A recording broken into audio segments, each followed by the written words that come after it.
So hi guys, welcome back. Today we'll be looking at Alibaba. So we'll be looking at this stock. It's down close to 30% over the last 6 months.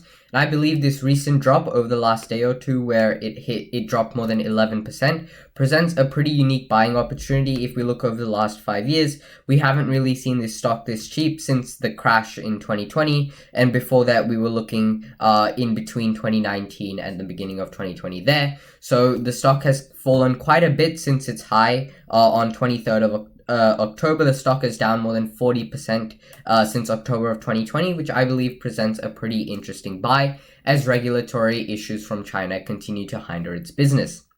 So today we'll be doing a stock analysis on this company. If you do enjoy, consider subscribing. It is free and it does help me out a ton. If not, thanks for watching anyway. On to the video. So the first thing we'll be looking at is Alibaba's March quarter and fiscal year of 2021 earnings. If we see, they had Alibaba's ecosystem's gross merchandise value hit more than $1.2 trillion in USD. If you look at their annual active consumers, they have more than 1 billion global annual active consumers, close to 891 million annual active consumers in China, and close to 240 million worldwide. The international realm is where they'll really be growing, but China still has a very big market share that it can eat. With a population of more than 1.4 billion, there's still room to grow in China as well. So if we go down, we can see how they've been performing in their key sectors. So the first segment reporting will be their core commerce. So revenue from their core commerce business ended on March 31st of 2021, which is close to 24,629 million, which is an increase of 72% compared to the same quarter of 2020.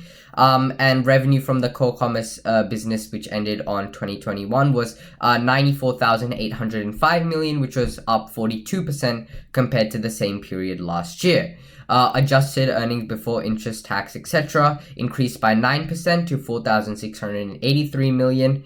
And due to this same time, they had a 28% year-over-year growth in adjusted earnings before interest tax there as well. So you can see that core commerce has been growing pretty well throughout 2020 and looks to continue to grow into the future. The next thing we'll be looking is their Alibaba Cloud, which is one of their upcoming business that they are trying to grow.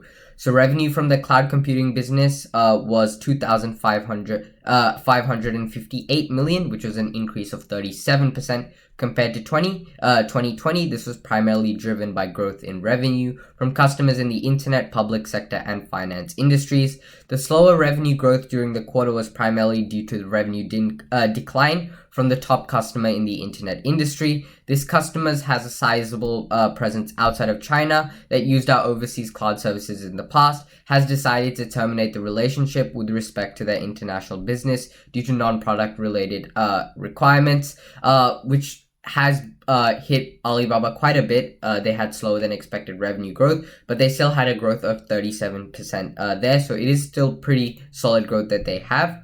On top of this, Alibaba Cloud's top 10 non-affiliated customers accounted for no more than 8% of Alibaba Cloud's total revenue in fiscal year of 2021, which does mean that their portfolio of clients is very diversified. And even if their largest customer did terminate their contract, the largest customer wouldn't have made more than 0.5 or 1% of that total revenue. So although it would hit Alibaba a bit, it isn't as big as it sounds because they have quite a big diversified client segment there as well. The last thing we'll be looking at is their digital media and entertainment segment. They had revenue from this of 1,228 million, which is an increase of 12% compared to 2020. This was an increase in revenue from Alibaba Pictures and online gaming business, partly offset by the decrease in revenue from customer management. Their digital media and entertainment business in fiscal year of 2021 was 4,760 million, which is an increase of 7% compared to the same fiscal year of 2020. So overall, 2020 was quite a good year for Alibaba. They increased, they had pretty amazing growth in their e-commerce business and solid growth in their digital media and Alibaba Cloud business there as well. So with the regulatory concerns, I would like to propose a few reasons why Alibaba isn't as bad as it seems, and why it won't be a problem for Baba in the long run, especially with the regulatory concern from China. So the first point is Alibaba is quite vital to the Chinese economy. It has more than 811 million users in China who use it to buy goods, and it also generates a lot of exports for China. And without Alibaba, China's GDP growth would not be as strong as it currently is. The company is very, very vital to China's economy and is therefore unlikely to be completely crushed by the government, although they might increase its regulatory concerns. The CCP is also not trying to stop the recent activity. Tencent's acquisition of Sugo was approved, and Alibaba's own Sunning.com deal looks like it's going to go ahead as well. And even though the CCP may be looking to fine or restructure its internet giants, it isn't stopping up from grabbing up market share and increasing their presence within their country as well. On top of this, Alibaba is not without competition. Alibaba has at least one noteworthy Chinese competitor, JD.com, and an upstart competitor as well, Pinduoduo, which has become a massive player in agricultural goods. So Alibaba is not a monopoly, and due to this, the CCP would be unlikely to pursue truly devastating measures against it on antitrust grounds as well. So the questions of ADRs. So first of all, let's look at what ADRs actually is. So an ADR is an American depository receipt, is a negotiable certificate issued by a US depository bank representing a specific number of shares, or often one share of a foreign company's stocks, and it trades on US stock markets as any domestic shares would. The difference between a common stock and an ADR is that people who own ADRs do not have voting rights as compared to common shares.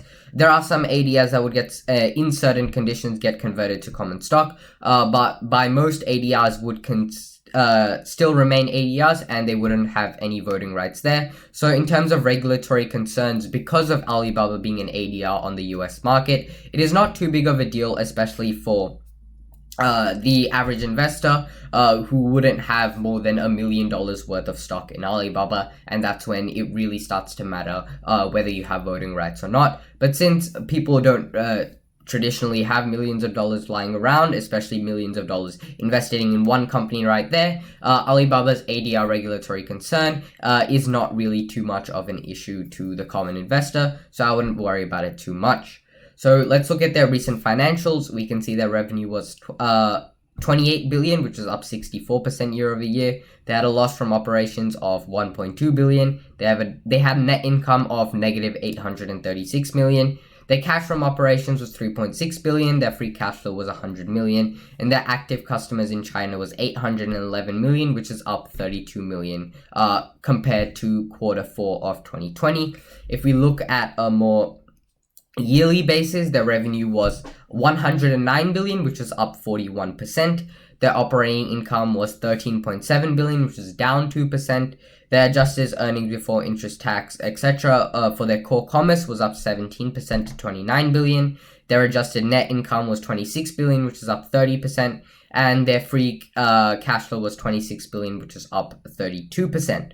So even in a fiscal year that saw a $2.8 billion fine in the mix, we still get to see free cash flow and adjusted earnings growing by double digits, which does show that Alibaba will be able to handle whatever the CCP throws at it going forward. The company also got fined $2.8 billion every single year, and if this does occur, it could still grow its earnings, and 26 billion grows to 33.8 billion in 1 year at a 30% annualized growth rate. The additional income gained from organic growth would once again cover a $2.8 billion fine if that does occur again. So it does show that Alibaba, even with the increased regulatory scrutiny, would still be able to grow into the future. The last thing we'll be looking at is Alibaba's valuations.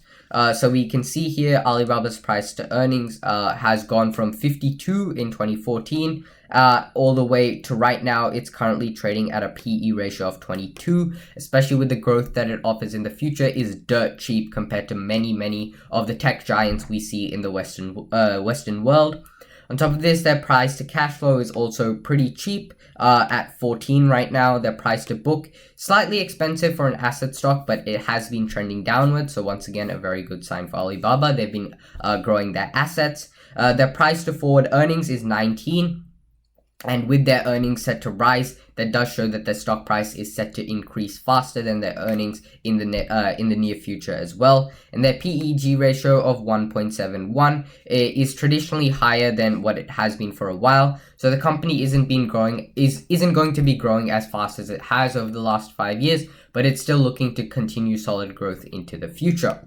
So if we look at Alibaba's last year's trading chart, we can see the stock price didn't actually perform that well. It crashed from about $320 where it peaked to late October and is currently trading at $186 right now.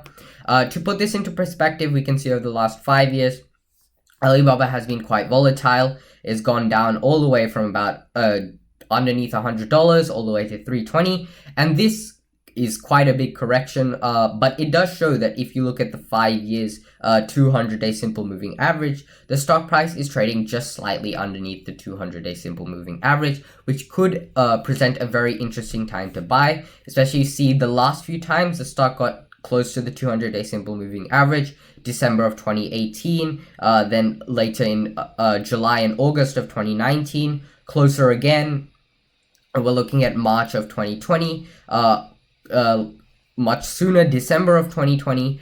It has rebounded quite a bit and it has a pretty good growth trajectory after it has hit the 200-day simple moving average, which does present a very opportune time to buy if you do believe the stock is going to continuing its future growth over the next 5 or 10 years, which I do believe. So I believe right now is a very good time to enter, even though there is quite a bit of regulatory concern from China. It does seem that it can handle anything that the CCP throws its way. It does look like it's going to prosper into the future. If past trends are any indication of what the future holds, Alibaba looks like a very solid investment, trading at a very cheap PE ratio of just 22.